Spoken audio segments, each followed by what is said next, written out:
a lógica do capital. Isso é discussão exclusivamente de método. Nós temos um texto weberiano que equaciona minimamente os parâmetros metodológicos de Weber. É só abrir lá Economia e Sociedade, que há um capítulo dedicado exclusivamente às categorias, ao que Weber chama de categorias sociológicas fundamentais. E é claro que uma boa compreensão do debate weberiano acerca do método implica a leitura de todo um conjunto de textos.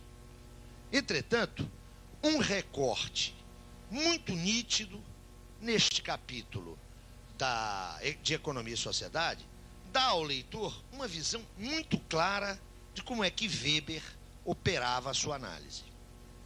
Em Durkheim, a coisa é mais nítida ainda. Como bom positivista, Durkheim pensa método como um conjunto de regras formais, de regras intelectivas, e ele expôs isso com a sua prosa cartesiana naquele volume, que é um manual fundamental para qualquer formação em ciências sociais, que se constitui do texto das regras do método sociológico.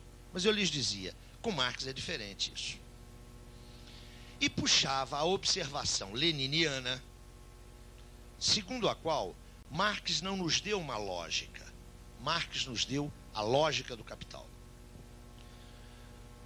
Se essa observação de Lenin tem pertinência, e a mim me parece que ela tem inteira pertinência, ela nos remete à subordinação em Marx das preocupações lógicas, metodológicas e epistemológicas à sua ênfase ontológica.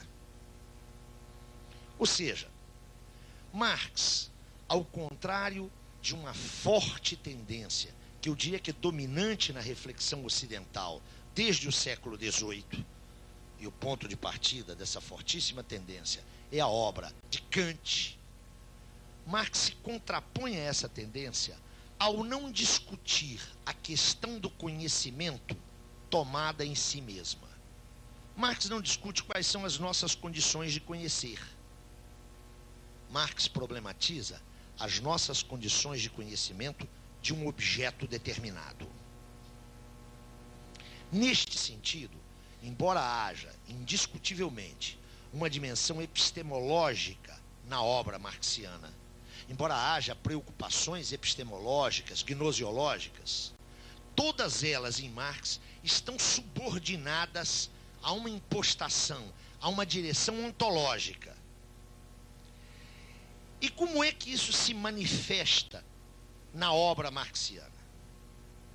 Se manifesta no fato de, ao contrário de Weber, e ao contrário, ou a diferença de Weber e a diferença de Durkheim, você só apreender o método marxiano à medida em que você apreende a sua análise teórica.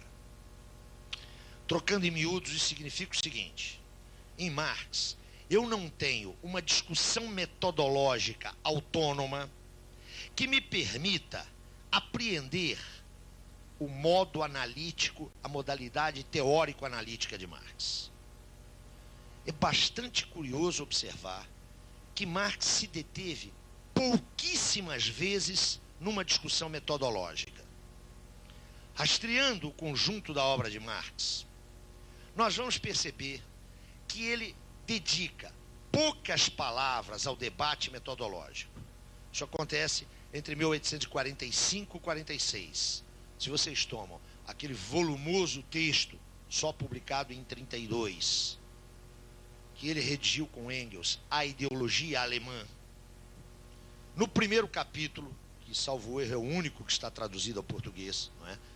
Aqui no Brasil não há uma tradução integral da ideologia alemã, há uma tradução integral lusitana, que, diga-se de passagem, é muito ruim. Aqui no Brasil existe uma boa tradução, já antiga, do primeiro capítulo da ideologia alemã, que é o capítulo sobre Feuerbach. Neste capítulo, nós encontramos umas poucas páginas dedicadas à discussão metodológica.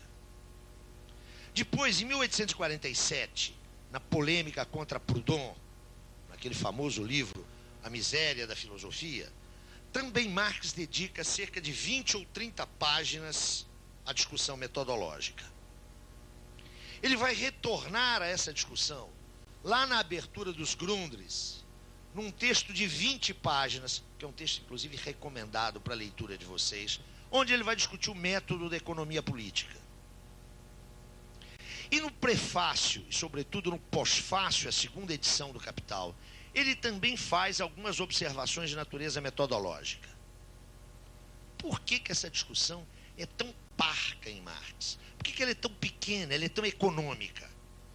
Ao contrário daquilo que nós verificamos em Weber e em Durkheim, para citar apenas dois autores importantes no âmbito das ciências sociais. É que em Marx não se trata de elaborar uma lógica. Em Marx se trata, e retomo Lenin, de apreender uma lógica determinada. Entendida essa lógica como uma dinâmica, como um movimento, como uma estrutura movente de um objeto determinado. Quando Lenin afirma, Marx nos deu a lógica do capital, o que ele está afirmando aí é, de uma outra maneira, mais original e mais fecunda, aquilo que nós tentávamos formular ontem, ao dizer que para Marx teoria é a reprodução ideal de um movimento, ou do movimento real do objeto. Isso põe um problema para quem está discutindo o método em Marx. Qual é o problema? Eu posso fazer um recorte, eu posso estabelecer uma divisória entre as análises histórico-concretas de Marx e o seu método. Eu lembro que vários autores da tradição marxista fizeram isso. O debate sobre o método em Marx é um debate antigo, que já ocupou milhares de páginas. Me parece que é um debate enviesado. Apreender o método marxiano é apropriar-se da análise marxiana. Eu diria que, ao contrário de Weber e ao contrário de Durkheim, cuja elaboração metodológica eu posso apreender nos seus escritos sobre método, em Marx, a apreensão da sua forma de tratar o objeto só é possível na medida em que nós nos apropriamos da sua análise teórica. Mais exatamente, conhecer o método de Marx é ler o Capital. Por quê? Porque aquela perspectiva que permite ao sujeito apreender o que é próprio do objeto, perspectiva que constitui essa relação metodológica, ela não é a priori, ela não é anterior, ela não é externa à relação entre o sujeito e o objeto. Ela é constitutiva dessa relação. De onde a dificuldade daqueles que não querem operar de modo, eu diria, positivista ou neopositivista, de encontrar uma lógica em Marx que não seja a lógica que ele apreende no seu objeto. A dificuldade está em expor os procedimentos metodológicos de Marx descolados, destacados, extraídos do conhecimento real que ele produziu. Por isso mesmo, a opção que eu faço no tratamento desta temática é tentar acompanhar, ao longo da evolução e da maturação da obra marxiana, quais foram as análises que Marx realizou. Até porque, para retomar uma formulação do próprio Lenin, quando lhe indagaram uma vez o que é o marxismo, ele respondeu de forma canônica e lapidar: é a análise concreta de situações concretas. Também terminava a minha conversa com vocês ontem sinalizando, e isso em resumo da exposição anterior, que o Marx que nos interessa é o Marx que começa em 1843.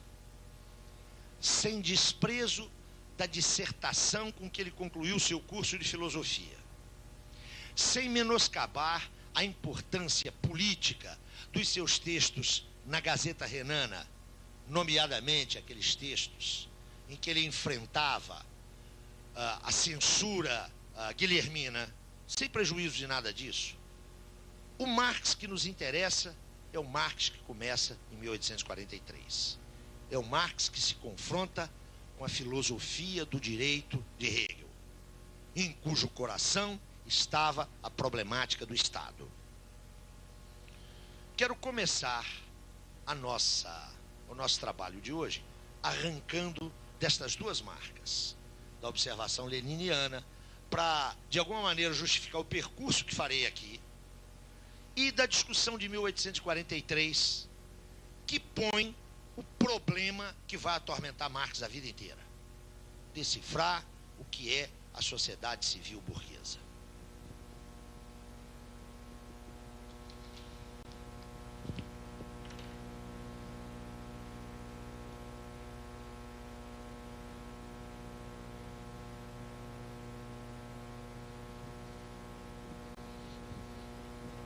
Vamos fazer um parêntese aqui. É uma boa questão, porque eu estou dando isso por suposto. Atenção. À medida que eu estou operando com supostos, se eles não vierem à tona assim, a gente pode se entender um bocado mal. Vamos tentar clarificar isso aí.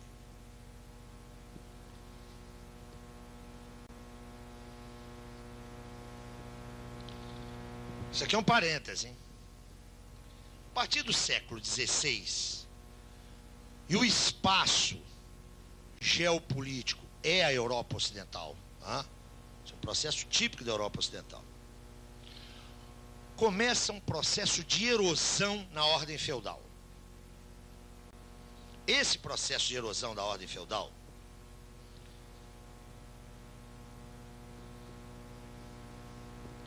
vai culminar no final do século XVIII. Esse longo processo, que na verdade é um processo multissecular, é o processo que nós chamamos de Revolução Burguesa. A Revolução Burguesa é um processo multissecular, através do qual toda uma série de forças econômicas e políticas que se gestam no marco da ordem feudal ganham uma dinâmica e uma tensionalidade tal que implodem essa ordem feudal. A primeira expressão disso aqui é o desenvolvimento de novas modalidades de relações econômicas. Desde o século XI na Europa, e por que eu lembro o século XI? As cruzadas, há um renascimento do comércio na bacia mediterrânea, que a pouco e pouco vai ganhar o rumo do norte da Europa. Esse comércio gera uma enorme circulação simples de mercadorias. A figura do mercador que ia para o Oriente, trazia produtos raros na Europa e os vendia através de entrepostos que ficaram famosos. Pense nas repúblicas de Veneza e de Gênova. A pouco e pouco, essa circulação simples vai permitir uma acumulação de dinheiro, atenção, de dinheiro, que é um sinal de riqueza desconhecido, que não é próprio, que é impertinente na ordem feudal. Impertinente. Na ordem feudal, o sustentáculo econômico das relações era a propriedade da terra, a propriedade oligárquica, a propriedade aristocrática da terra. Essa circulação vai gerar uma classe, um grupo social, ainda não era uma classe, um grupo social, que vai competir claramente com aqueles que detinham o principal meio de produção da ordem feudal, a terra. A pouco e pouco, essa gente vai acumular de tal maneira que vai fazer condicionado o exercício do poder político feudal. Vocês conhecem essa história. Interessava ao mercador o quê? Primeiro, pagar pouco pedágio. Ele vinha lá do Oriente, chegava ao norte da Itália e queria chegar na Península Ibérica, ou queria chegar na costa setentrional da França. Em cada feudo, o fulano tinha que pagar um pedágio. O que interessa a esse mercador? romper a estrutura dos feudos, não é? Qual foi o processo mais elementar? Passou a financiar um senhor feudal que submeteu o conjunto dos outros. Está nascendo aí o Estado Nacional. O Estado Nacional, o processo de unificação nacional, é uma conquista da Revolução Burguesa. Nós sabemos como é que se deu esse processo, né? Primeiro neutraliza-se o conjunto da aristocracia, beneficiando-se um. Depois derruba-se esse um. Como vocês veem, luta de classe é um negócio que só existe na cabeça de meia dúzia de comunistas.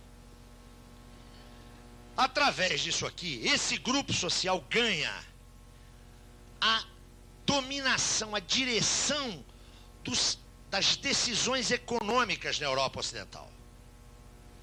Lembro que esse movimento começa nas repúblicas do norte da Itália, depois ele se translada para a Península Ibérica, em seguida ele se translada para os chamados Países Baixos e vai desaguar na Inglaterra. Na sequência, eu tenho um processo, e esse na sequência, por favor, hein? Não é na sequência do ponto de vista histórico.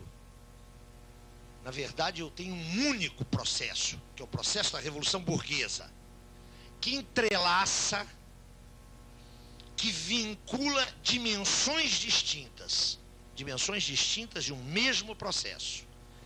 Eu tenho uma dimensão claramente de natureza sociocultural. Herda as conquistas do Renascimento, né? Transição de uma cultura teocêntrica para uma cultura antropocêntrica. Vejam aí, por favor, o papel da Reforma Protestante, o papel de Lutero. Cria-se aqui a figura moderna do indivíduo. Por favor, não confundam a existência do indivíduo com culturas individualistas. Diziam Adorno e Horkheimer que quanto mais se fala de individualismo, menos indivíduo nós temos. Está surgindo aqui o indivíduo moderno, que se pensa autonomamente, que não vê as suas conexões sociais como fins, mas como meios. Meios para os seus fins privados. Estou falando aqui na emersão de uma fratura da maior importância. A fratura entre o público e o privado, que é produto deste processo. O cidadão grego, quando ia para a assembleia política, quando ele ia para o conjunto dos proprietários, o cidadão era proprietário, na Velha Grécia, não havia distinção entre os seus interesses pessoais e os interesses da polis. Aqui, ó, começa essa fratura, essa distinção entre aquilo que é pertinente a mim como sujeito singular e o conjunto do grupo social ao qual eu pertenço. Eu tenho aqui um processo de laicização. Eu tenho aqui um processo de dessacralização do mundo. Aliás, muito bem observado por Weber, não é? Quem leu a Ética Protestante e o Espírito do Capitalismo sacou isso claramente, não é? Enquanto o homem da ordem feudal olhava o mundo como um enigma a requerer admiração, o homem posterior ao século XVI olha esse enigma como algo que deve ser solucionado de forma prática. Vocês conhecem essa história, não é? Está lá no Weber. Mas a gente podia fazer aqui a experiência. É bastante provável que se eu os convidar na sexta-feira, quando vocês ficarem livres de mim, para uma praiazinha deserta aqui, a gente tomar um porre e ver o pôr do sol, a maioria de vocês vai dizer: oh, que belo lugar, como a natureza é linda, que felicidade é estar aqui. Mas se eu chamo o diretor executivo da OAS, ou da Odebrecht, levo eles para lá, eles vão olhar a mesma coisa que vocês estão olhando e vão dizer: ótimo lugar para montar aqui um resort. Essa é a diferença. Está surgindo aqui uma outra cultura. É nesse processo que aquele grupo social que se constituiu indecisório das alavancas do poder político, que passou a financiar o absolutismo, ele passa também a ganhar a consciência social. Expressão maior disso, a Ilustração francesa do século XVIII. Modela-se, constrói-se um outro tipo de sociabilidade.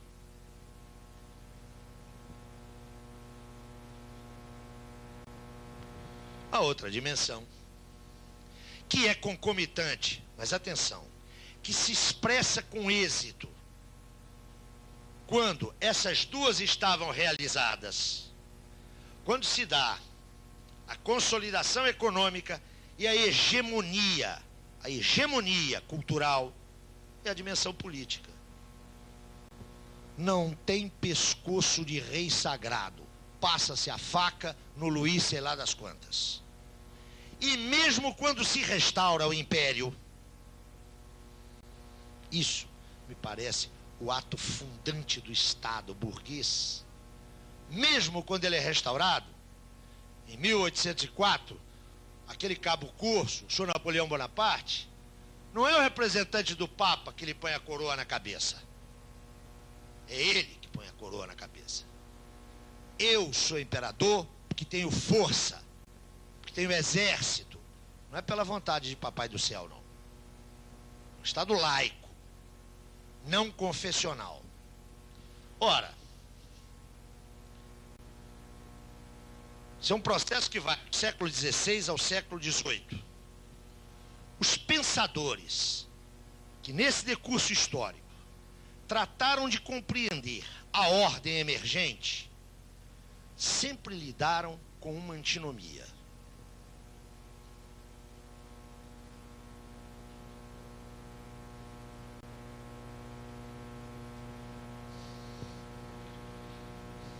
O estado de natureza e o estado civil. Como pensar o surgimento dessa nova articulação sociopolítica? Vocês conhecem isso lá da teoria política. É o célebre contratualismo, não é? Pensem em Locke. Quem for um pouquinho para trás vai pensar em Hobbes. E evidentemente haverá as notas dissonantes, não é? O contratualismo russoniano tem muito pouco a ver com o contratualismo lockeano, não é? Num caso, eu tenho uma concepção de contrato social que é claramente oligárquica. No outro caso, eu tenho uma concepção de contrato que é fundamentalmente democrática. Não é? Concepção democrática de Rousseau. Já no século XVIII, essa antinomia passa a ser deslocada por outra.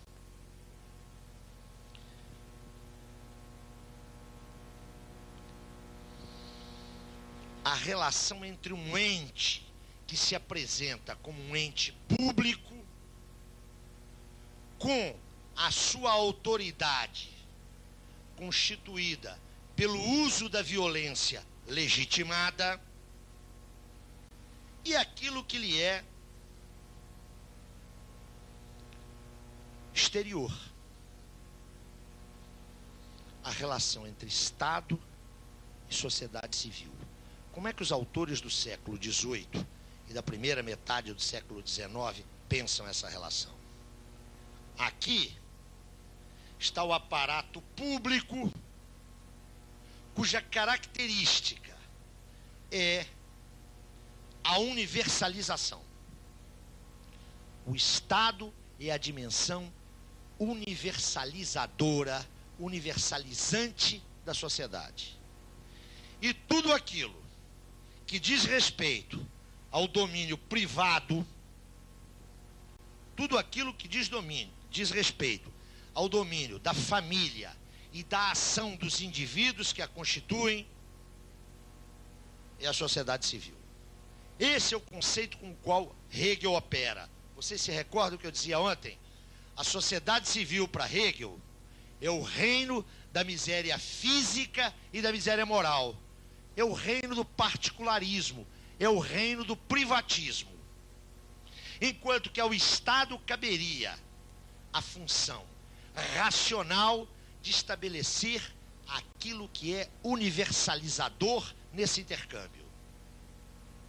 Ontem eu lhes dizia que, para Hegel, no Estado moderno, a sociedade civil carece de uma racionalidade universalizadora.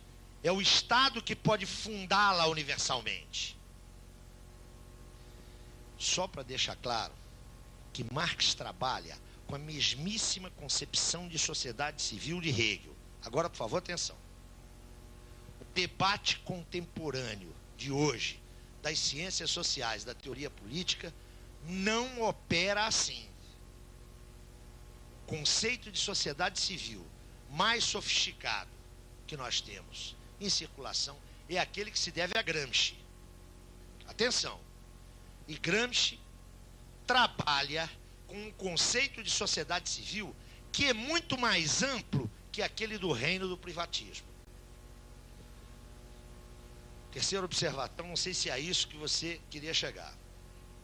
Nada melhor do que o barateamento conceitual para levar a gravíssimos equívocos políticos. Por isso, sempre que a gente puder fazer um esforço de rigor teórico, eu diria que ele nunca é suficiente. Em Gramsci, o conceito de sociedade civil não é o conceito de uma esfera amorfa. A sociedade civil gramsciana é uma sociedade constituída por classes, com conflitos, com tensões, com contradições e antagonismos.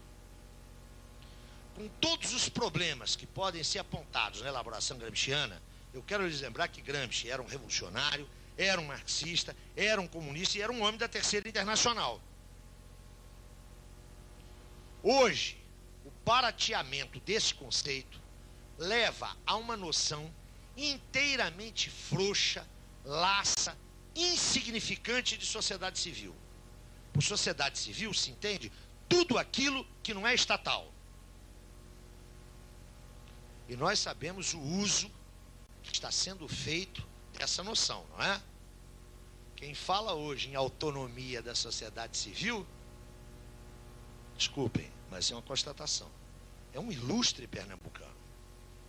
É o Dr. Marco Maciel, que considera que os estatutos de cidadania que configuram a moderna democracia devem promover a autonomia da sociedade civil.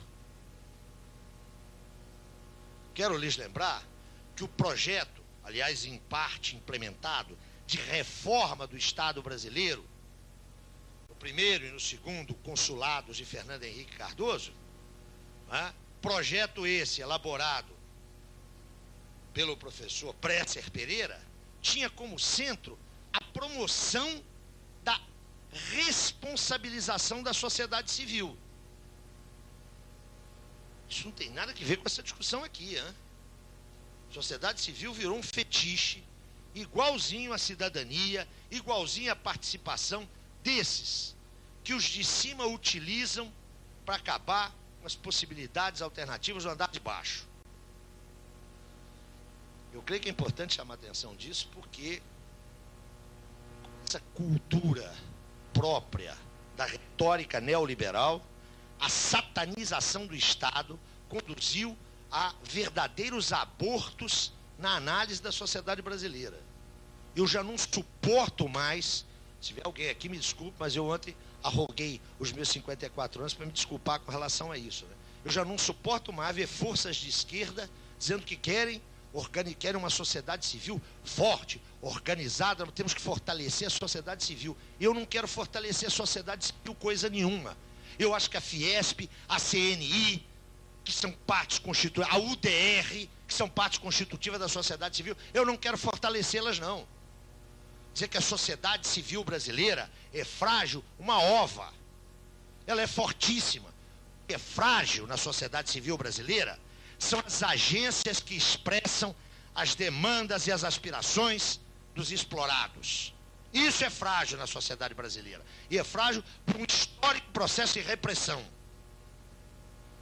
Agora a esquerda já mudou o papo, né? Especialmente o onguismo, essa fundamental ideologia dos tempos que vivemos, né? O onguismo agora fala em sociedade civil organizada. Isso significa que tem uma sociedade civil que é organizadinha e tem uma que está desorganizadinha.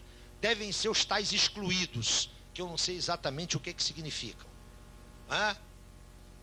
Então, aqui, ó, a sociedade civil está sendo usado essa relação entre o reino do privatismo, das atividades econômicas, dos interesses específicos dos indivíduos, dos agentes econômicos, e aquilo que pode oferecer a isso universalidade. É nesse sentido que Hegel utiliza essa expressão e Marx vai trabalhar com ela. Não sei se isso atende à tua questão, mas tem mais um aspecto, que é um aspecto de natureza semântica. Num dos textos que eu sugiro para a leitura de vocês, que tem uma boa tradução do Gianotti e do Malagodi, quando aparece pela primeira vez a expressão sociedade civil, eles colocam entre parênteses Bürgerliche Gesellschaft, que é a expressão alemã, que é a expressão que Hegel usa. É que na língua alemã, não é por acaso, nós já vimos que a Alemanha tem um processo de desenvolvimento, de revolução burguesa inteiramente atrofiado, que é atípico em relação à Inglaterra e à França. Na Alemanha, essa expressão significa tanto sociedade civil quanto sociedade burguesa. E não é por acaso. É que só se pode falar em termos de imersão histórica em sociedade civil na sociedade burguesa. É onde essa fratura entre público e privado aparece nitidamente. Só para a gente não perder o pique, eu sei que a gente tem um programa para cumprir, mas surgem certas questões que eu acho que são legais da gente explorar, não é? Notem como é que isso aparece na literatura. Qual que era a forma literária própria lá da polis grega? A tragédia, no limite, a epopeia, não é? Vocês se lembram lá do Édipo? O Édipo carrega uma maldição, né? A gente sabe qual. A história dele com mamãe, com Laio, com aquela gente toda. Mas Édipo não está contraposto ao seu grupo social. A tragédia de Édipo é que ele colide contra o destino, contra algo que transcende a ele e ao seu grupo social. Édipo é um herói que não tem nenhum conflito com o seu grupo social. A figura do indivíduo, portador de interesses singulares, privados, que colidem com a dinâmica grupal, não existia. Deem uma olhada no grande romance da era burguesa, no grande romance da nossa sociedade. Esse grande romance é sempre a história de um fracasso, não é? É sempre a história de um fracasso. Pense em Vermelho e o Negro, Stendhal, lá no Julien Sorel, que termina executado. Aliás, era jacobino. Pensem nas Ilusões Perdidas, de Balzac. O grande romance, pense em Ana Karenina, de Tolstói. O grande romance é sempre a história de um fracasso. Fracasso por quê? Porque o herói é diferente do herói lá de trás. Ele é um herói cujo drama consiste em colidir não contra o destino, não contra o fado, não contra determinações que transcendem a ele e ao seu grupo, mas consiste na contradição enorme entre esse indivíduo e o seu grupo. O herói da literatura burguesa por excelência, daquilo que é a epopeia moderna, é o romance. O romance começa a nascer aqui, meus queridos. A forma romance. O primeiro é Dom Quixote. É o Dom Quixote de La Mancha. A forma romance traz um herói que é o chamado herói problemático. Ele é problemático porque ele está em dissonância com o seu grupo social. É clara a distinção aqui, ó, entre o sujeito movido por interesses privados que não coincidem necessariamente e frequentemente colidem com aquilo que devia ser público. Essa é a primeira observação. A segunda, que eu acho que é legal da gente pensar, é que é próprio, porque a gente acha que isso é próprio da nossa cultura, não é? Ou melhor, a gente acha que isso faz parte da essência humana, não acha? Eu sempre brinco, chamando a atenção dos meus alunos para uma coisa. Por que a gente vai ao teatro ou vai ao cinema? É evidente que o cinema é pior, mas nós nos emocionamos com Romeu e Julieta, tá? A obra do Shakespeare. E é evidente que a gente não fica com o coração melado por causa daqueles dois adolescentes, né? Que aliás são os bobocas. Por que nos emociona aquilo? Ou por que quando eu recuo um pouquinho mais, eu penso na paixão de Abelardo por Heloísa e me comovo? Por que isso nos toca tão fundo? É bom que os senhores saibam que o amor individualizado, o amor de Maria por Joaquim e de Joaquim por Maria, supõe o indivíduo social. E essa figura é recente na história da humanidade. Shakespeare está assistindo ao surgimento disso aqui, ó.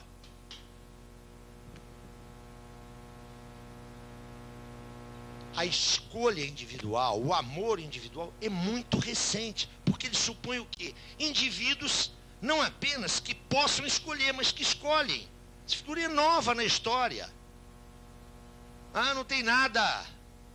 Não existe uma essência humana. Ah, o amor individual. O amor individual é muito novo, é muito recente. Não começou lá com Adão e a Eva, não, hein? Quando a gente olha o surgimento dessa literatura no Renascimento, é ali que está surgindo o indivíduo socialmente construído, ou socialmente constituído. Isso é muito recente na história.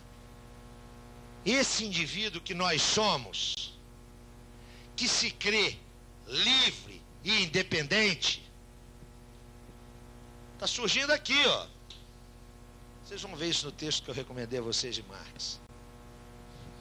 Nunca, olhem que efeito fantástico, nunca nós dependemos tanto dos outros quanto hoje. E nunca tivemos a impressão de que somos tão independentes. Aqui, ó. Aqui está emergindo a ordem burguesa.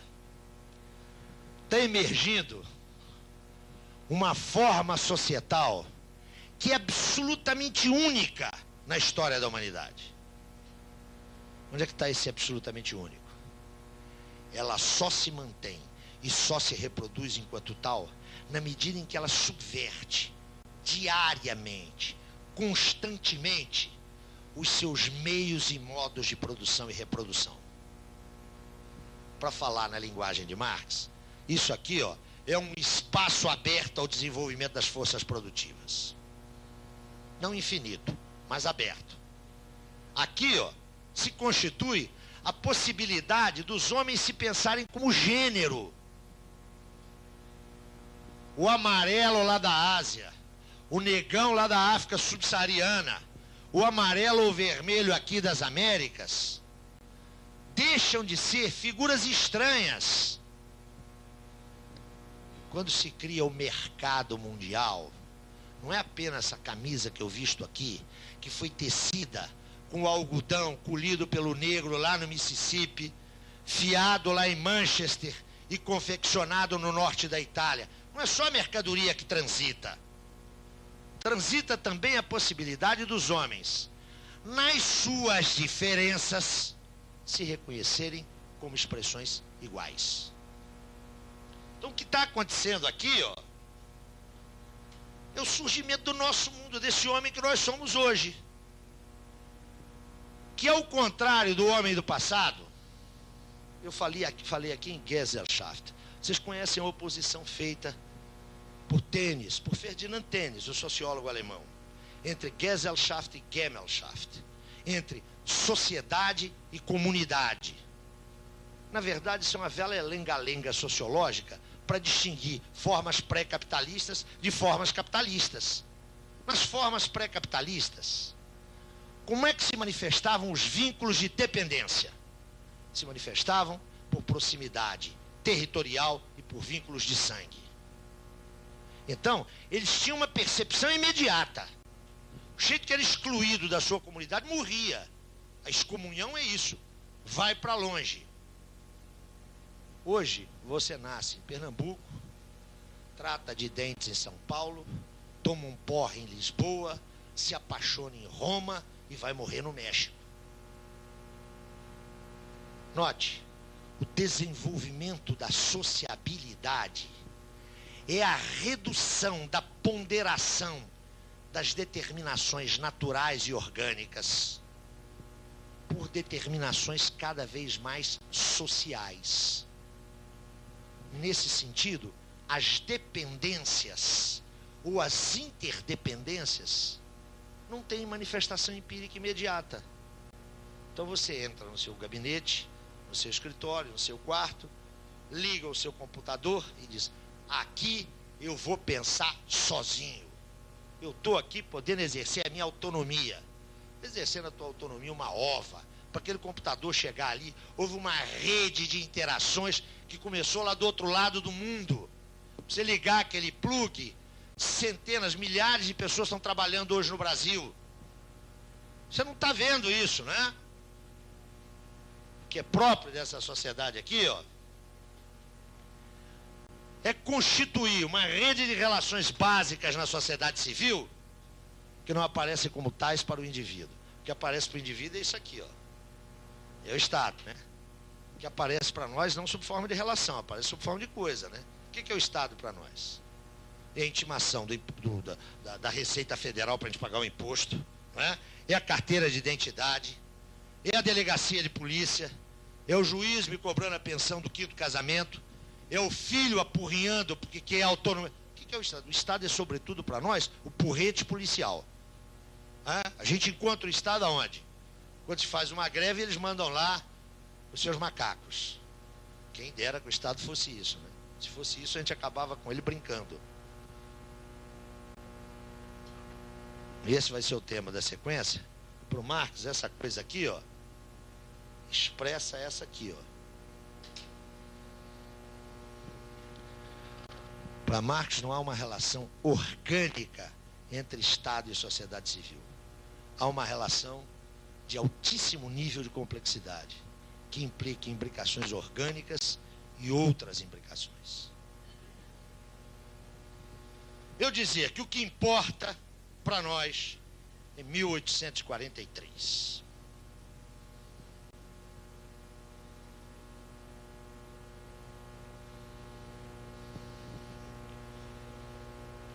E o que nós vamos estudar hoje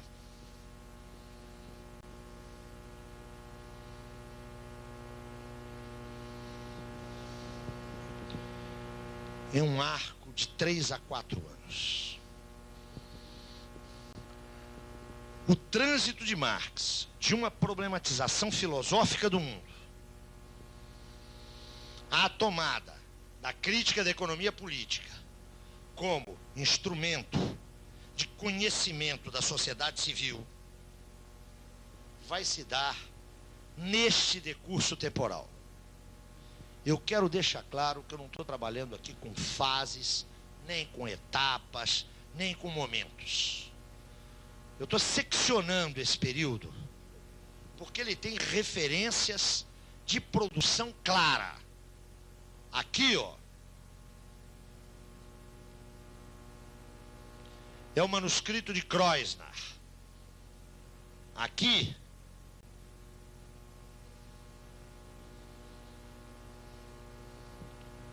são as teses sobre Feuerbach e a ideologia alemã. Estou fazendo essa secção, esse corte, primeiro por razões expositivas, segundo, sem significar que esse período é um período unitário ou homogêneo. Pelo contrário, é aqui, ó, é nesse lapso que a cabeça de Marx Está um verdadeiro vulcão. Estão acontecendo milhões de coisas nessa cabeça. Mas o final desse decurso temporal é um final onde Marx já sabe qual é o instrumento que ele vai utilizar para compreender a sociedade civil. Quero lembrar para vocês as produções desse período. Isso tem que ficar claro logo à partida, para que eu, na sequência da minha exposição, não tenha que fazer referência a isso. 1843, manuscrito de Kreuzner. Eu vou falar aqui em Primeira Crítica a Hegel. Esse texto, como já foi mencionado, só foi publicado em 1927.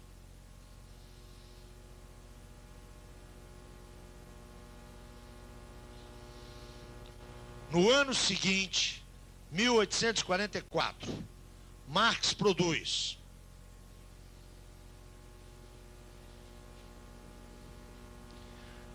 Crítica da Filosofia do Direito de Hegel, Introdução.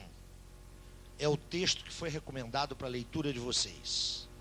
Esse texto foi escrito em princípios de 44 e foi publicado no único número daquela revista que Marx foi fazer lá em Paris com Arnold Hug, lembram-se? Os Anais Franco-Alemães. Então Marx escreveu e publicou. Eu vou me referir a esse texto aqui na minha exposição como Segunda Crítica a Hegel. Tá claro?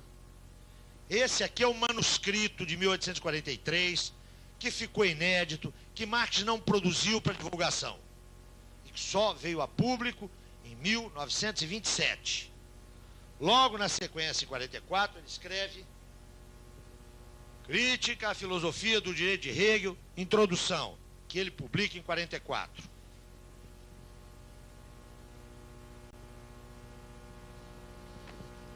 No mesmo período, ele escreve a questão judaica, ou dependendo da tradução, a questão judia, que é publicado juntamente com a Segunda Crítica a Hegel, em 1844, na revista Anais Franco-Alemães.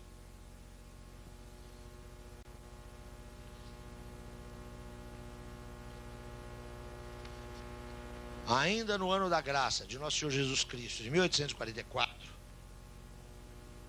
se encontrando lá com a economia política, vocês lembram? Influência de Engels, aquele artigo que Engels manda da Inglaterra e que é publicado lá nos Anais Franco-Alemães. Marx escreverá: 1. Os manuscritos econômico-filosóficos ou manuscritos de Paris, ou manuscritos de 44. Eu vou me referir aqui a manuscritos de 44, que só foram publicados em 1932. Além desses manuscritos, Marx produziu, deixou, os chamados Cadernos de Paris, que não são a mesma coisa que os manuscritos. São extratos das suas primeiras leituras de obras de economia política. Isso também só foi publicado na década de 30.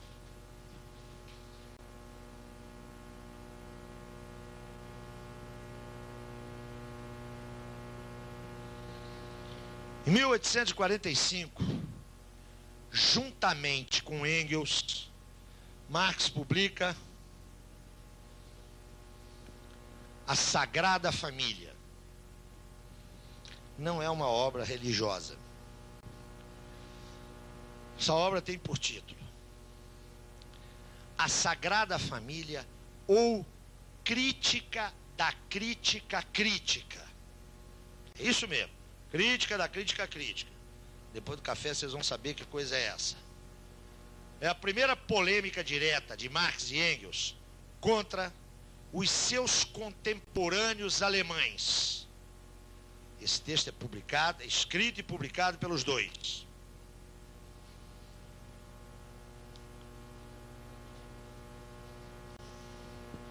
Entre 1845 e 1846, Marx e Engels escrevem A Ideologia Alemã, que só foi publicada, como vocês sabem, em 1932.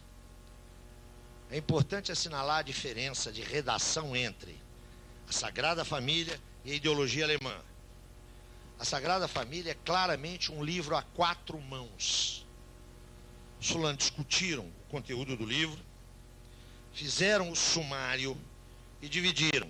Você escreve os capítulos tais, tais e tais, e eu escrevo os capítulos tais, tais e tais.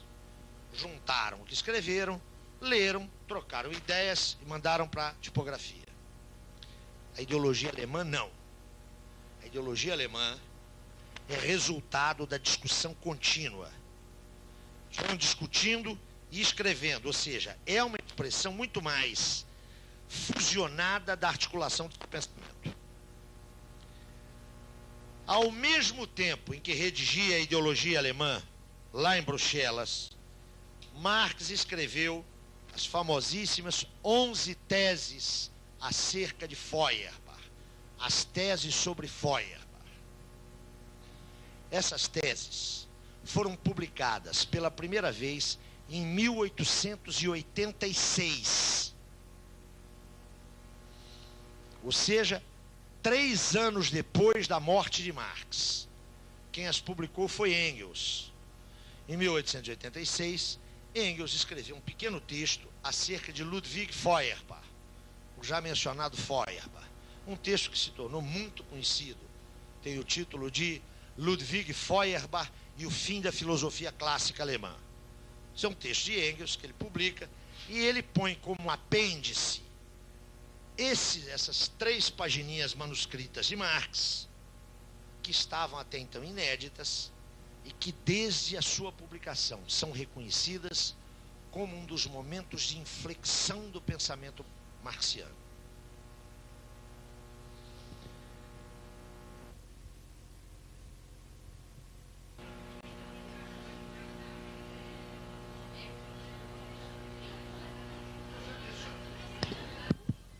Eu já mencionei aqui a importância.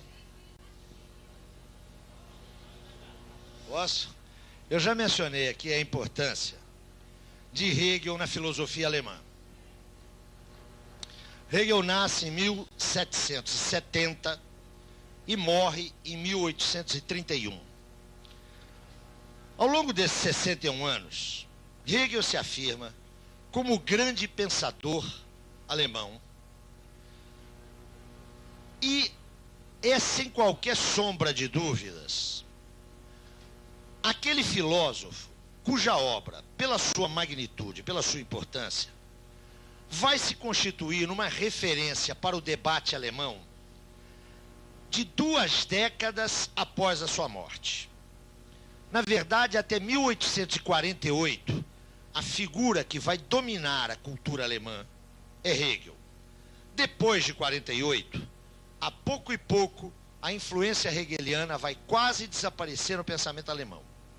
Explica-se a razão disso. É que boa parte dos revolucionários de 48 se pretendiam, se diziam, e em larga medida, eram filhos da filosofia hegeliana. Então Hegel é o pensador que vai, eu diria, inaugurar o século XIX na Alemanha. As relações de Marx com Hegel, lembra vocês que Marx tinha 13 anos quando Hegel morreu. As relações de Marx com a obra hegeliana constituem um tema inesgotável de estudo, de debate e de polêmica. Eu ontem mencionava rapidamente aquela fratura entre o jovem Marx e o Marx da maturidade. Boa parte dos autores que exploram essa fratura, que a mim me parece, como disse ontem, um grave equívoco, mas boa parte desses autores lavra no terreno das influências de Hegel. O jovem Marx seria marcadamente hegeliano, enquanto o Marx da maturidade teria rompido com Hegel. Essa aproximação me parece, além de equivocada, muito simplista. Na verdade, as relações de Marx com o pensamento de Hegel foram extremamente complicadas e passaram por momentos muito distintos. Esse momento que nós estamos estudando aqui é um momento de recusa e subsequente incorporação de várias entonações do pensamento de Hegel por Marx. Tematizar esses anos da formação do pensamento de Marx é tematizar um movimento de afastamento e um movimento de aproximação a Hegel. Aproximação que, dando-se por volta de 44, 45, penso eu, vai marcar o resto da evolução intelectual de Marx. Marx não é um hegeliano, mas Marx é impensável sem Hegel. Não há dúvida nenhuma de que uma das fontes fundamentais da arquitetura marxiana é o pensamento de Hegel. E eu sinalizei isso ontem, quando na minha introdução falava naqueles 3 pilares do edifício marxiano. Eu falava no chamado método dialético. Essa é uma clara incorporação que Marx faz de Hegel. É evidente que Marx não incorpora sem mais a contribuição teórico-metodológica de Hegel. Pelo contrário, Marx várias vezes mencionou que era necessário inverter as concepções idealistas de Hegel, que era preciso colocar Hegel de cabeça para baixo para encontrar o mundo sob seus próprios pés. Mas é evidente que a relação de Marx com Hegel não se resume a uma inversão materialista. É muito mais complexa. Marx retrabalha o universo categorial de Hegel. Marx atribui novos sentidos, novos significados a categorias hegelianas e, sobretudo, articula aquilo que ele incorpora criticamente de Hegel numa concepção que é bastante original em face de Hegel. Mas o ponto nevrálgico é insistir em que Marx é impensável sem Hegel. Nestes anos, Marx vai definir a sua relação com Hegel. E essa definição começa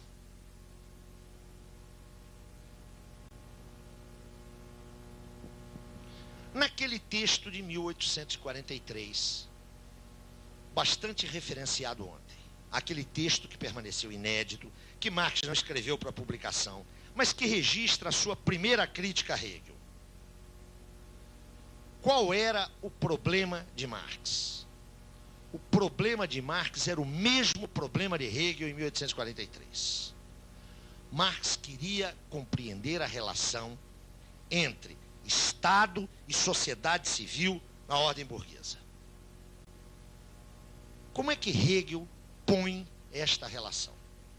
Para Hegel, a sociedade civil é o reino do privatismo, é o reino do individualismo, é o reino do particularismo estreito. Retomando a sua formulação, a sociedade civil é o reino da miséria física e moral. Só se transcende essa limitação da sociedade civil se o que passar a fundá-la, o que lhe atribuir racionalidade, é o Estado, que é o princípio e o agente da universalidade. Para Hegel não há dúvida nenhuma. É o Estado que expressa a dimensão universal de que é carente a sociedade civil. O problema de Marx é o mesmo. Marx quer saber o que pode ser universal na comunidade dos homens. E ele quer pensar, e pensa, a sociedade civil tal como Hegel. Mas aquilo que para Hegel é a expressão da universalidade, que é o Estado, para Marx é uma universalidade alienada. O que Hegel vê como realização da razão na história, Marx vê como uma mistificação. Retomo algumas observações de ontem. Marx está lendo a Crítica da Filosofia do Direito de Hegel, que é uma obra de 1821, com os olhos de um jovem filósofo fortemente influenciado por Feuerbach, que 2 anos antes na sua obra A Essência do Cristianismo, tinha atribuído a Hegel uma inversão mistificadora para Feuerbach, onde Hegel via o sujeito, estava o atributo. E onde ele via o atributo, estava o sujeito. Marx faz a leitura da análise hegeliana da relação Estado-sociedade civil com a mesma ótica e afirma: Hegel mistifica essas relações. Hegel quer pensar a universalidade a partir do Estado. Isto não é verdade. A verdade é que o Estado expressa a sociedade civil. E a partir da compreensão da sociedade civil que eu posso compreender o Estado. E esse Estado que aí está é um Estado alienado, ele é uma falsa universalidade, ele não é uma universalidade real. Por quê?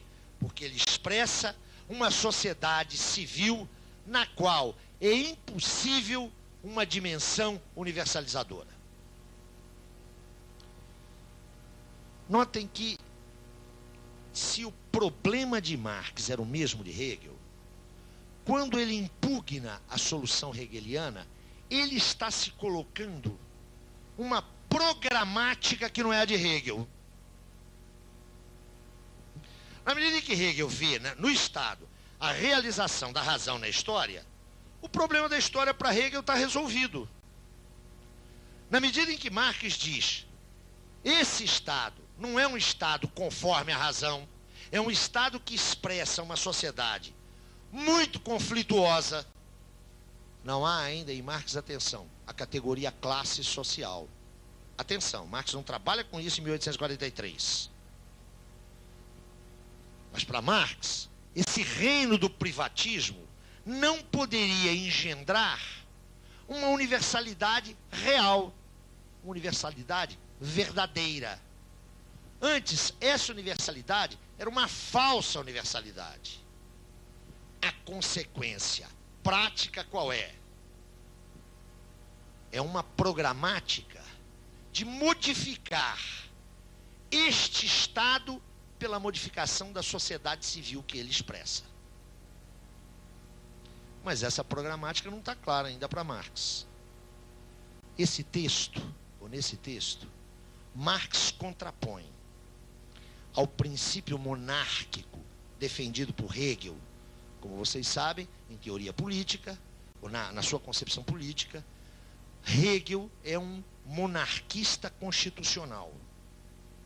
Marx contrapõe ao princípio da monarquia o que ele chama de princípio democrático.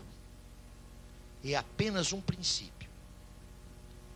E aos corpos dirigentes, na filosofia do direito de Hegel, cabia um destaque e uma sacralização da burocracia governamental.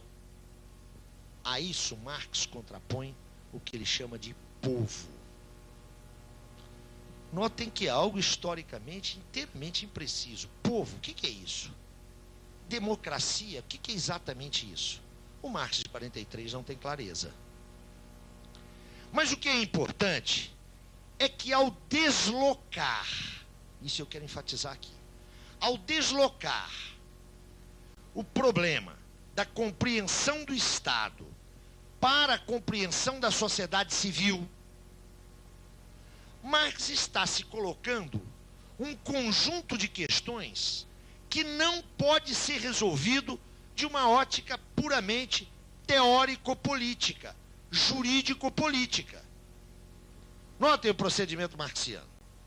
Se é a sociedade civil que pode abrir a via para a compreensão do que seja esse Estado, e se essa sociedade civil é o reino do privatismo, é o domínio do mercado onde cada indivíduo se permuta, para entender essa sociedade civil, eu não posso trabalhar apenas com um referencial jurídico-político. Eu tenho que encontrar um instrumento analítico que me permita desvendar as transações que ocorrem no seu interior. Aqui, nessa primeira crítica a Hegel, Marx, primeiro, desloca o eixo da análise. Ao deslocar o eixo da análise, segundo, se põe problemas para os quais ele não está preparado, ele não resolve os problemas. E terceiro, por isso, ele abre um campo de pesquisa novo. O texto, que se encontra vertido ao português, há uma edição portuguesa muito boa. O texto, se vocês tiverem a oportunidade de observar, não é um texto para publicação. É um comentário sobre alguns parágrafos da enorme obra Filosofia do Direito. Marx faz um comentário do parágrafo 263 ao parágrafo 303. Na verdade, é um texto inconcluso. Mesmo como material de pesquisa do autor, não se aponta nenhum encaminhamento, nenhuma conclusão. Isto só viria a aparecer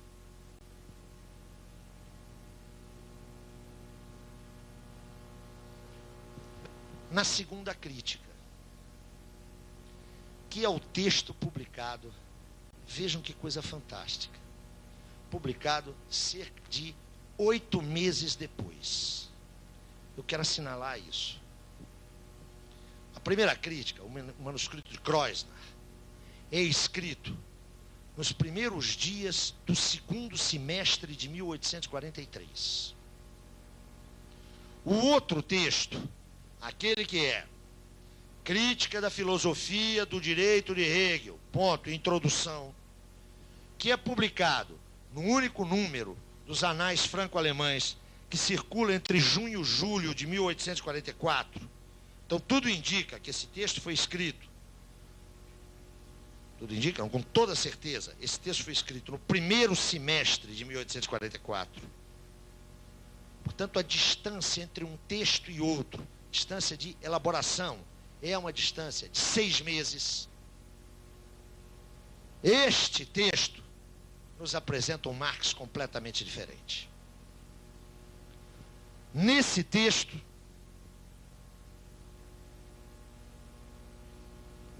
aparecem 2 categorias que estão completamente ausentes no manuscrito de 43.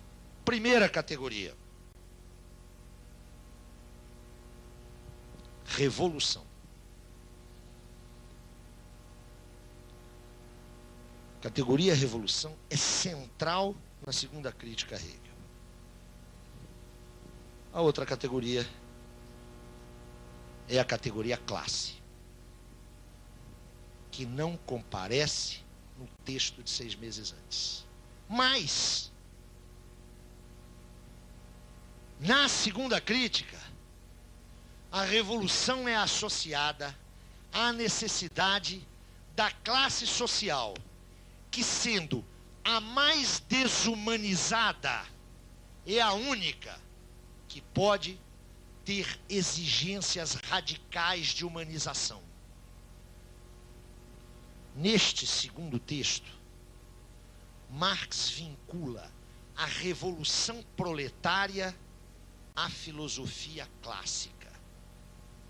Marx dirá, nesse segundo texto, que as promessas que a filosofia clássica, aquela inclusive representada por Hegel, as promessas que a filosofia clássica levantou, colocou no mundo, só são realizáveis pelos herdeiros práticos dessa filosofia. Marx estabelece aí um nexo claro entre a filosofia clássica e as promessas de emancipação humana e a revolução e a classe operária. Caramba, nós estamos lidando com outro pensador, não é? Aqui, está o Marx, que teve o primeiro contato com a economia política. Olha lá o texto do Engels. E é o Marx que se ligou aos trabalhadores, ao movimento operário e ao movimento socialista. Aqui é um Marx comunista que está falando. há uma brutal diferença entre a primeira e a segunda crítica. O que houve aí nesses meses foi a precipitação. Precipitação, por favor, no sentido de experiência química, hein? Quando você junta 2 ou 3 elementos e um deles se precipita, se cristaliza, não é? Rapidamente. Houve a precipitação do desenvolvimento ideopolítico de Marx. Mas atenção, o problema do Estado permanece. Marx vai continuar dizendo, olha, o Estado que aí está não é a realização da razão, o Estado que aí está não universaliza os interesses humanos. Mas Marx não dispõe, nesse momento, de nenhuma, absolutamente nenhuma entrada conceitual, nenhum aparato teórico que lhe permita compreender a sociedade civil. Mas já está aqui, insisto, o seu campo de problemas, que vai ser viabilizado enquanto possibilidade de análise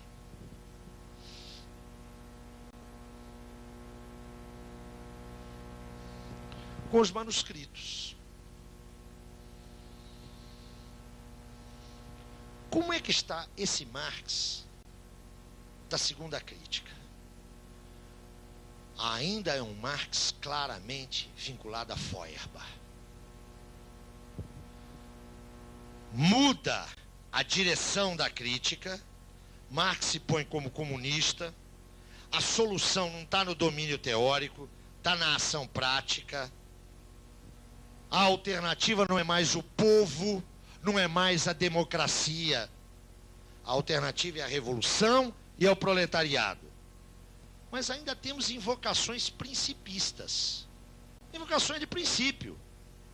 Marx sabe muito pouco acerca dessa figura que ele está encontrando agora, que é o proletariado. E sabe menos ainda de revolução. Sobretudo, ele tem uma demanda de compreensão da vida prático-social. A influência de Feuerbach transformou Marx num materialista. Portanto, ele olha Hegel com maus olhos.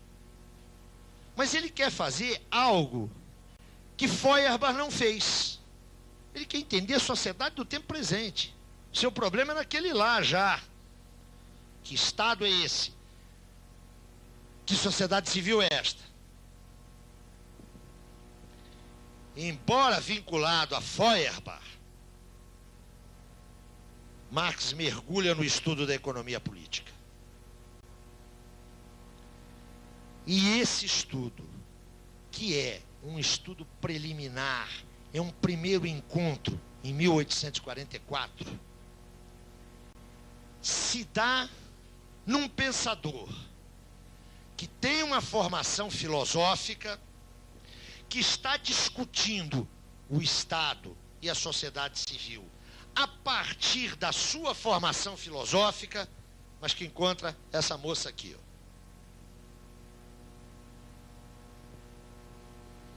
Encontra essa moça, a senhora economia política.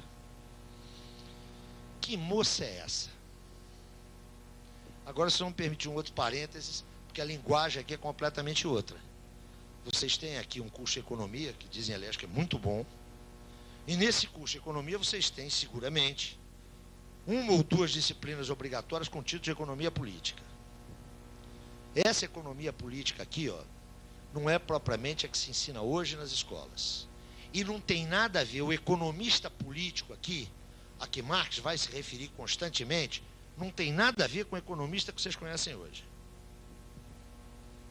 Ah, saiu. Aqui eu tenho que fazer um outro parênteses. Depois eu volto aos manuscritos, hein?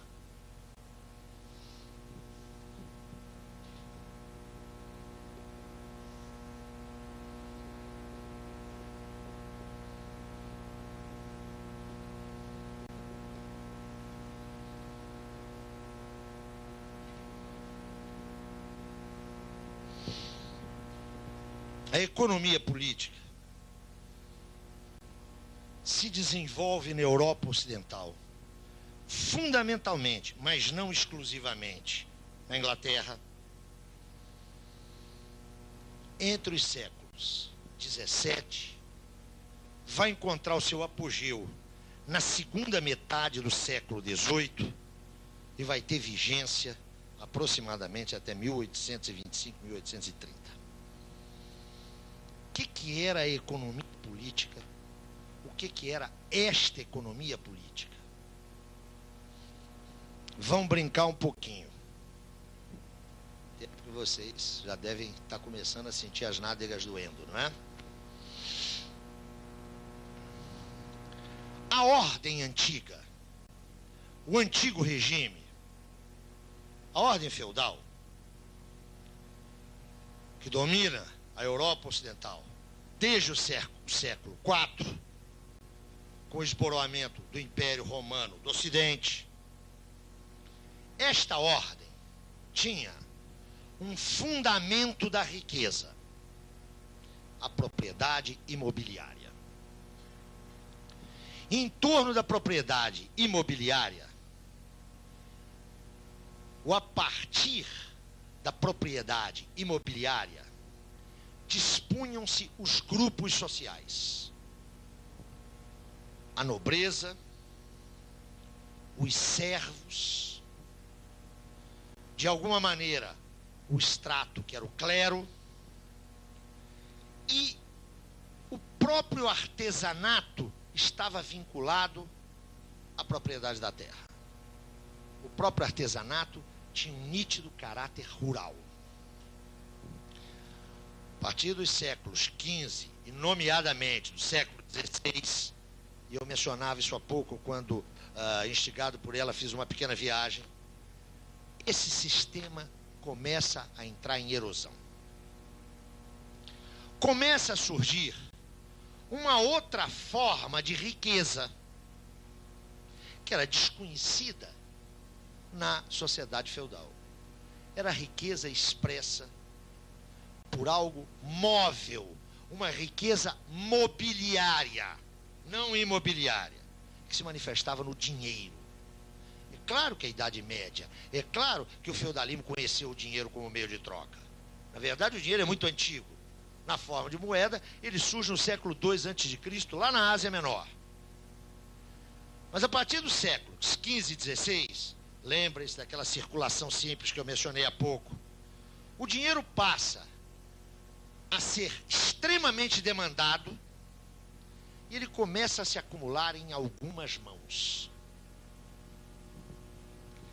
Na sequência, esse dinheiro acumulado em algumas mãos, valendo-se dos efeitos de um outro processo, que não nos cabe falar aqui sobre ele, mas quem quiser ter maiores informações, pega lá no volume 2 do Capital 1, toda a discussão da acumulação original ou acumulação primitiva. Olha lá. Essa gente que tinha dinheiro pode comprar capacidade de trabalho, tempo de trabalho de homens e mulheres, ou nas suas casas, o trabalho doméstico, ou que afluem às cidades, porque não tem mais nada, porque foram expulsos do campo. E comprando essa força de trabalho, esse tempo de trabalho,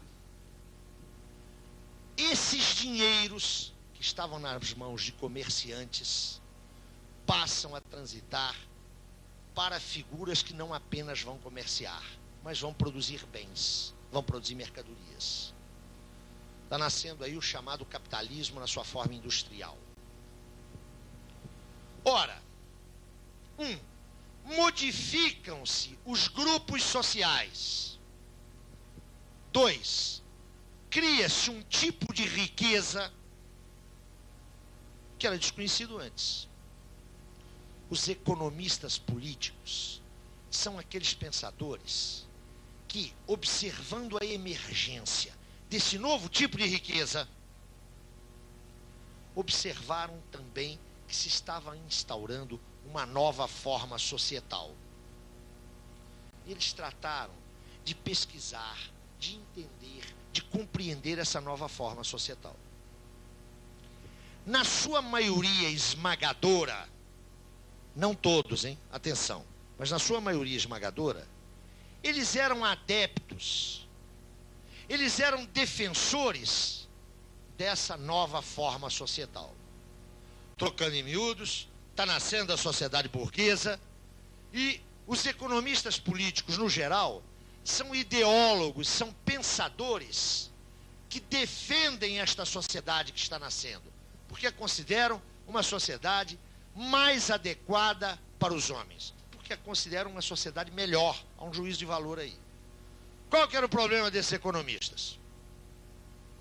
Era compreender o seguinte: imagine esse espaço aqui, uma porta ali e outra porta aqui. Tem um sujeito que compra ou aluga esse espaço, ou paga para construir esse espaço. Por aquela porta lá, ele paga, atenção, ele paga martelos, serrotes e plainas e põe aqui dentro. Paga e compra madeiras, pregos e vernizes e põe aqui dentro. E paga a alguns homens ou a algumas mulheres para transformar esse material em cadeiras e camas. Pagando tudo isso, ele gasta X. Tudo que entra naquela porta lá, lhe custa X. A hora que sai naquela porta ali, ele vende por X linha. É claro que esse X linha não é um roubo, não é uma enganação. Porque se for uma enganação, outro sujeito faz a mesma coisa ali do lado e tira esse linha. Então, esse linha é um acréscimo de valor. Aquilo que o sujeito que montou tudo isso aqui, dirigiu o processo de trabalho, contratou os trabalhadores, fez as compras, gerenciou, aquilo que ele está pondo ali, e que tem esse diferencial a mais, expressa que aqui dentro se passou um processo de valorização. O problema dos economistas políticos era saber, notem, de onde é que vinha isso aqui, ó. E para estudar aquilo ali, o que essa gente fazia?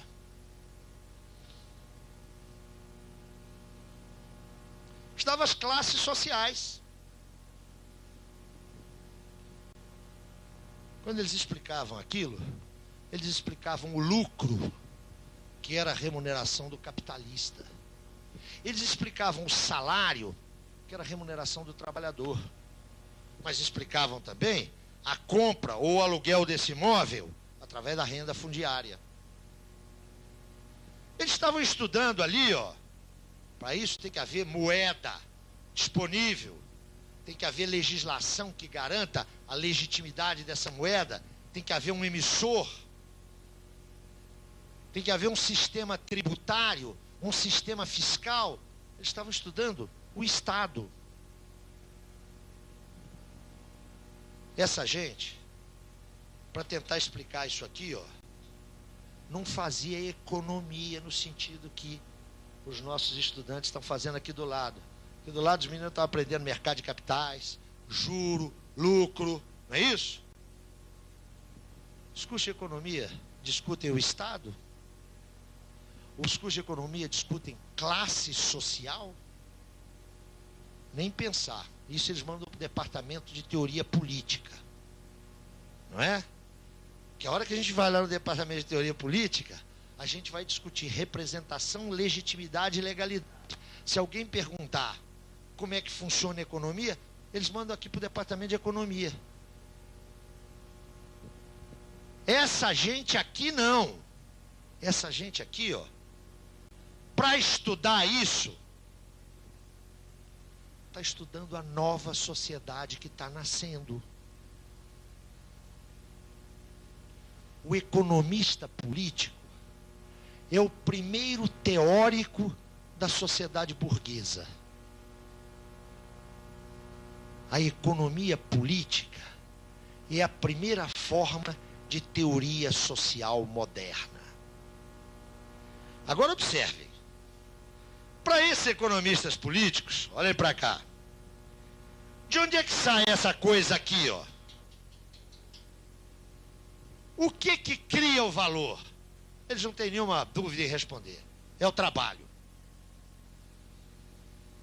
Eles não têm nenhuma dúvida em responder. Serrote, martelo, verniz, prego, madeira, essas instalações, nada disso cria valor. O que cria valor é o trabalho. E essa gente não tinha nenhuma dúvida em dizer: se todo mundo trabalhar, todo mundo vai ganhar. Notem, esses caras não eram doidos, não. Tem uma paradinha. Esse capitalista aqui, ó, estava trabalhando lá. Estava organizando a produção. Para esse capitalista, a propriedade e a gerência dos meios de produção estavam identificadas.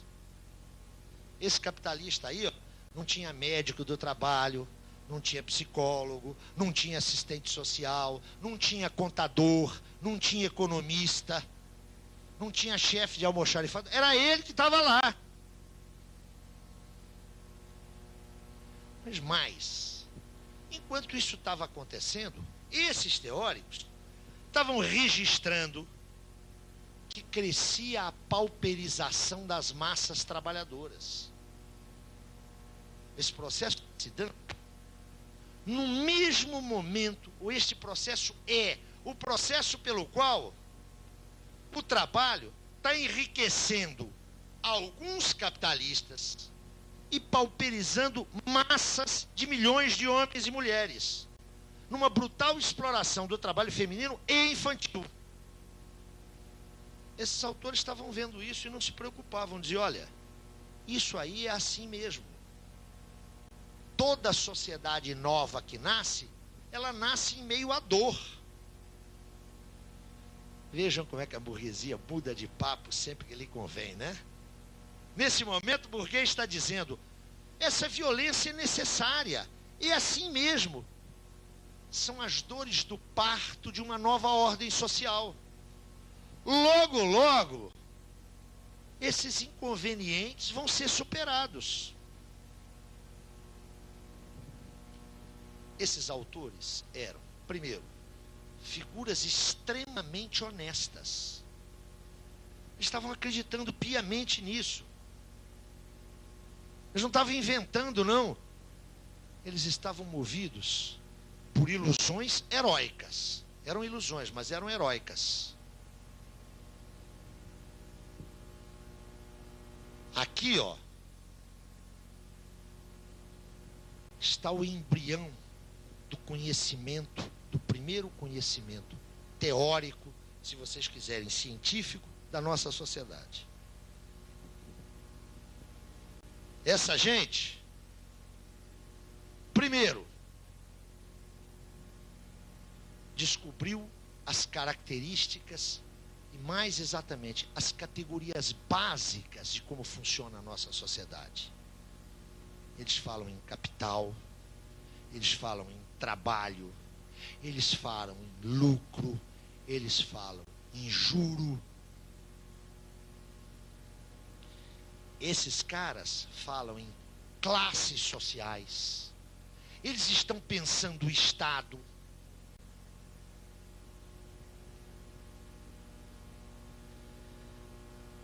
E eles estão fundando a sua concepção teórica na convicção de que o resultado desse processo é uma sociedade mais livre, mais justa e mais igualitária.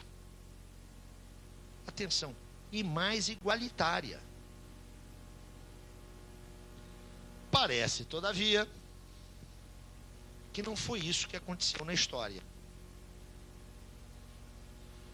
quando se transita do século XVIII para o século XIX, quando a chamada primeira revolução industrial, ou primeira fase da revolução industrial, já está inteiramente demarrada, ou seja, já fez a decolagem, os trabalhadores começaram a se indagar, né? Tudo bem, já tem 10, 15, 20 anos e nada para nós. Começa o protesto operário, o movimento ludista na Inglaterra, na década de 10 do século XIX, a repressão a esse movimento, o surgimento de sindicatos, as chamadas coalizões, o movimento cartista na Inglaterra. Por outra parte, começa a se especializar o comando da força de trabalho. O capitalista já deixa de exercer funções de trabalho, ele começa a ter gestores e, sobretudo, meus amigos, a partir de 1825, com uma periodicidade quase cronológica, a cada 6 ou 7 anos, sobrevêm crises econômicas. Aquilo que devia ser uma sociedade não apenas harmônica, não apenas mais igualitária, mas, sobretudo, uma sociedade racional, uma produção racional de bens. A partir de 1825, quando surge a primeira crise comercial na Inglaterra, começa a se delinear o ciclo da produção capitalista. A cada 6 ou 7 anos, depois de um período de grande prosperidade nos negócios, vem o engarrafamento no fim da linha de produção, a superprodução, a ausência de realização das mercadorias nos mercados, os despedimentos, o desemprego, a falência de inúmeras empresas capitalistas. Se vocês juntam a isso o protesto operário, fica muito claro que é impossível garantir a continuidade da economia política. E as coisas ficam mais complicadas depois de 1830, quando o pensamento socialista inglês pega essa teoria do valor-trabalho e faz a seguinte pergunta: se essa teoria é verdadeira, o que a gente deve fazer com os capitalistas que não trabalham? Note, nas mãos dos economistas clássicos, a teoria do valor-trabalho não era nenhum problema, porque eles estavam pensando no movimento capitalista, onde o capitalista estava envolvido no processo de trabalho, no processo de produção. Agora, depois de 1830, é bom lembrar que os dois maiores economistas políticos são ingleses.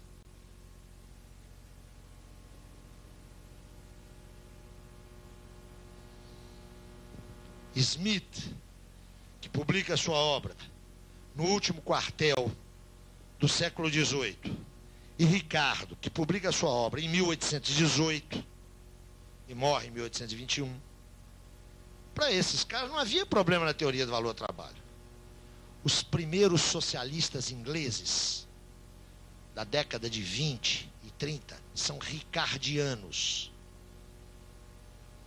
São filhos intelectuais de Ricardo, que aceitam essa teoria aqui e dizem: essa teoria é perfeita, é isso mesmo. Mas e daí? E daí que, se ela é verdadeira, o que nós vamos fazer com os capitalistas? Vem a Revolução de 48. Vem Marx e pega essa teoria do valor-trabalho, refunda-a, extrai dela a teoria da mais-valia e chega à conclusão, não é? Essa sociedade que está aí se funda na exploração. Dá para entender, meus amigos, aquilo que eu mencionava ontem, que nas escolas de economia a tônica principal é dizer que a teoria do valor-trabalho é uma teoria insustentável? Dá para perceber por quê, né? Sabe o que acontece depois de 48? Desaparecem as condições de cientificidade da economia política. Essa economia política aí, chamada economia política clássica, vai ser substituída pela economia política vulgar, que retira do horizonte da pesquisa a teoria do valor-trabalho e todas as consequências. Mas, afinal de contas, não há uma comunidade de interesses entre trabalhadores e proprietários? Se a minha fábrica quebra, como é que os meus trabalhadores vão viver? Eles têm o máximo interesse em que minha fábrica funcione. Nada pior para o trabalhador do que querer acabar com o capitalismo. Ele vai matar sua galinha de ovos de ouro. Não é isso que nos ensina o Albano Franco, ex-presidente da CNI? O nosso santo Papa, o gordalhão do Leão XIII, ele não nos disse que há interesses comuns entre capitalistas e proletários, desde que os capitalistas não explorem muito e os proletários não sabotem e nem deem ouvidos aos falsos profetas, leia-se aos socialistas, comunistas e anarquistas. Está lá na nossa santa encíclica, não é? A Rerum Novarum. E eu lhes lembro que o Papa é infalível. O Papa é o único sujeito que tem o DDC, a descagem direta ao céu. Ele fala diretamente lá com o cidadão lá de cima. O que hoje se discute, nas relações de trabalho? As empresas já não têm mais empregados. Elas têm colaboradores. É preciso que você vista a camisa. Já não basta ter os braços. É preciso comprar a alma. Essa economia política que vem depois de 48 é aquela que diz que não há crise. Não tem crise. Ou quando tem crise, é um fenômeno inexplicável, é da ordem da natureza, igual uma tempestade. Uma empresa quebra porque seus gestores, houve corrupção ou foram maus administradores. Uma ova. As empresas quebram pelo ciclo capitalista. Quebram empresas com gestores honestos e com gestores competentes. Essa é a economia que se ensina hoje nas escolas. Não é essa aqui. Marx está se referindo à economia política clássica, a essa aqui. Por essa, ele tem o maior respeito. Essa aqui ele chama de vulgar, uma apologética. Ela não é uma teoria, nem é uma ciência. É uma defesa descarada da ordem burguesa. Essa economia política aqui, é que vai ser fundamental para Marx. E eu já vou antecipar agora um ponto programático posterior. A essa economia,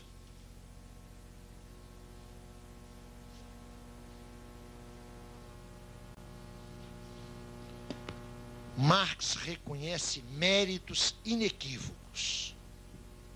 Marx considera Smith e Ricardo grandes pensadores. Segundo Marx,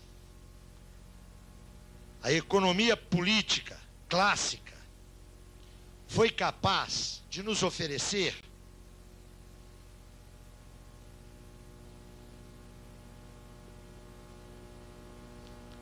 as categorias sem as quais não se pode pensar teoricamente a sociedade burguesa.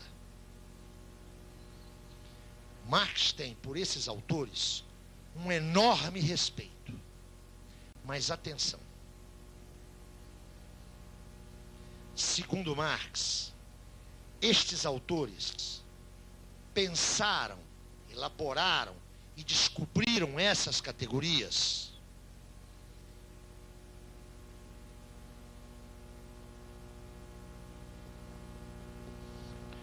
como categorias ahistóricas, como categorias naturais.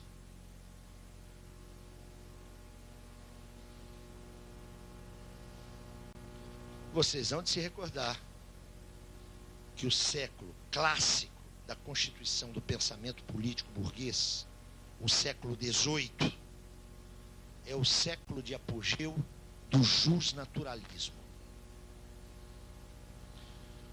na sua luta contra a ordem feudal, os ideólogos burgueses invocavam o justnaturalismo e invocavam o direito natural como ponto de partida de uma reorganização geral da sociedade. Pense, por exemplo, nos direitos humanos, tal como eles são formulados na transição do século XVIII para o século XIX. Né? Todo homem tem um direito natural à vida, à liberdade e à propriedade. Direito natural? Tem escrito aonde? Então, a ordem da natureza, que a gente vai lá e acha, 23, item 4, é claro que isso é uma mitologia. Não tem, perdão, isso é uma mitologia, uma interpretação crítica da história. Não é? Há várias correntes respeitáveis, aliás, que estão convencidas da existência dos direitos naturais. Entretanto, isso não resiste a uma análise histórica. O direito é construído. O justnaturalismo vai fornecer a esses autores aqui, ó, a justificação da defesa do direito à propriedade burguesa, do direito à liberdade de trabalho, do trabalho livre.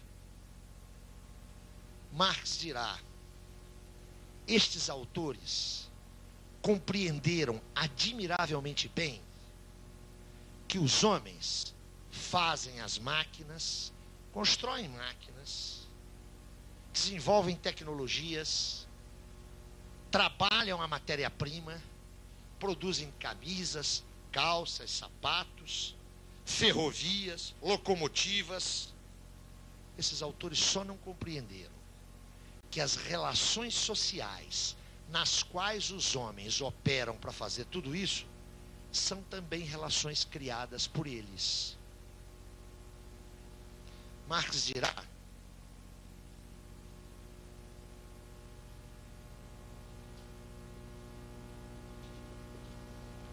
que a relação capital-trabalho, tematizada pela economia política, é uma relação que é posta pelo economista político como ahistórica, como natural. Ele não vê essa relação como uma relação construída historicamente.